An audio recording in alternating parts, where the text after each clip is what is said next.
Bonjour, nous allons cette fois considérer la situation suivante. On a M. Luggs qui est ressortissant belge. Il réside à Arlon, donc son employeur est une entreprise luxembourgeoise. Et M. Luggs, en principe, travaille, vous voyez, exclusivement sur les territoires grand-ducales, mais pour les besoins de son activité professionnelle, il est détaché temporairement par son employeur grand-ducal en Italie. Et la durée du détachement est de 18 mois.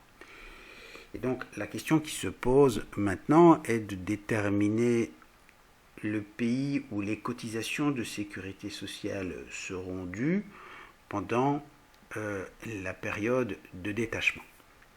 Alors reprenons notre règlement européen en matière de sécurité sociale. Donc la section du règlement qui nous intéresse est celle donc, qui est relative à la détermination de la législation applicable. Le principe en matière de détermination du régime applicable est celui énoncé à l'article 11, qui dit que donc les personnes auxquelles le présent règlement est applicable ne sont soumises qu'à la législation d'un seul État membre. Donc on fait l'économie du raisonnement qui nous permet de conclure que le règlement s'applique à M. Luggs.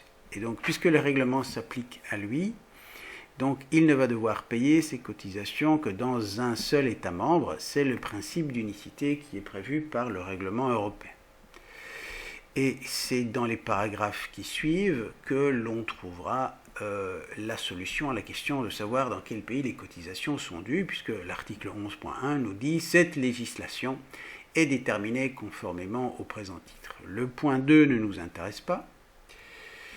Le point 3 nous dit « Sous réserve des articles 12 à 16, la personne qui exerce une activité salariée ou non salariée dans un État membre est soumise à la législation de cet État membre ».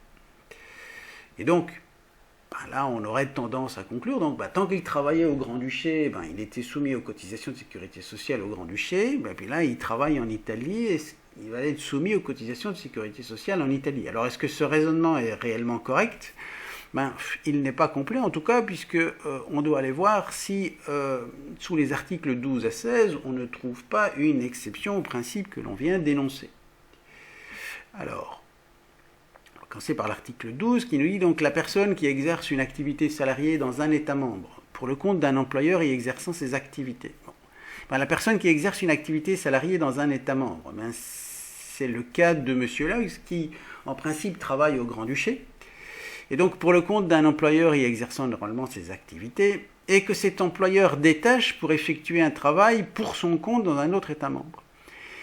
Et donc c'est un peu le contexte qui est présenté ici, c'est-à-dire que M. Luggs va partir travailler à Rome, en Italie, et donc pour le compte de son employeur luxembourgeois. Et donc il est bien détaché en Italie pour effectuer un travail pour le compte de son employeur grand-ducal. Et bien alors, dans ces conditions, il demeure soumis à la législation du premier État membre, c'est-à-dire il va rester affilié au régime de sécurité sociale luxembourgeois, et donc il y a juste le règlement énonce une condition qui est que la durée prévisible du travail en Italie, donc la durée prévisible du détachement n'excède pas 24 mois et qu'il n'est pas envoyé en remplacement d'une autre personne qui était en détachement en Italie. Donc pour autant que ces deux conditions soient satisfaites, ce qui est le cas ici, M. Luggs reste donc affilié au régime de sécurité sociale luxembourgeois en vertu de l'article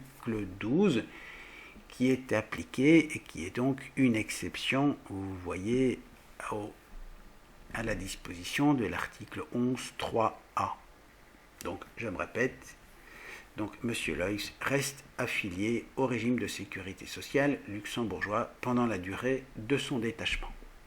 Voilà, merci de m'avoir écouté.